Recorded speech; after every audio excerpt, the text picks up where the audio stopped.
Oscar Schindler का जन्म 28 अप्रैल 1908 को स्वीटावी मोराविया में हुआ, जो एक चेक गणराज्य का हिस्सा है। उनका परिवार कैथोलिक था। उनके पिता कृषि मशीन बनाने का व्यवसाय करते थे, लेकिन ऑस्कर को इस कारोबार में ज्यादा दिलचस्पी नहीं थी। बचपन से ही ऑस्कर एक साधारण, खुशमिजाज और महत्वाकांक्षी लड़के थे, लेकिन जैसे जैसे वे बड़े हुए, उनकी जिंदगी में कई उतार चढ़ाव आए। 1938 में जर्मनी ने चेक गणराज्य के सुडेटनलैंड पर कब्जा कर लिया, तो ऑस्कर नाजी पार्टी में शामिल हो गए। वे हमेशा पैसा कमाने के नए अवसरों की तलाश में रहते थे, लेकिन उस वक्त उन्हें खुद भी नहीं पता था कि किस्मत उन्हें किस ओर ले जाने वाली है। सितंबर 1939 में दूसरे विश्व युद्ध की शुरुआत हो चुकी थी।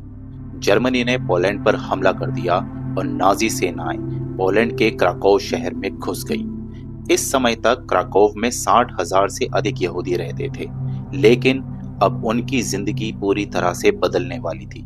यहीं पर ऑस्कर शिंडलर की जिंदगी का एक नया अध्याय शुरू हुआ।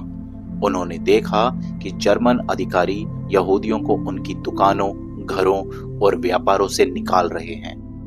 यही वो क्षण था जब ऑस्कर शिंडलर ने अपनी चालाकी और अवसरवादिता का इस्तेमाल करने का फैसला किया।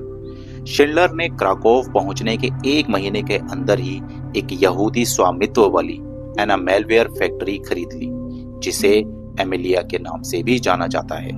अभी तक उनकी मंशा थी सस्ते मजदूरों को काम पर रखकर भारी से भारी मुनाफा कमाना। यहाँ उनकी मुलाकात इसाक स्टर्न से हुई, जो एक यहूदी अकाउंटेंट थे। ऑस्कर को एक अकाउंटेंट की जरूरत थी, इसीलिए उन्होंने इसाक को काम पर रख लिया। इसाक ने उन्हें सलाह दी कि अगर वे यहूदी मजदूरों को काम पर रखेंगे तो वे ज्यादा सस्ते पड़ेंगे और फैक्ट्री अधिक सफल होगी, क्योंकि यहूदियों को वेतन देने की जरूरत नहीं होगी, बस 2 वक्त का ही खाना काफी होगा। इसाक ने यह भी कहा कि अगर यहूदियों को काम मिलेगा तो इससे उनकी जान बचेगी। उन्हें इससे ज्यादा और क्या ही चाहिए।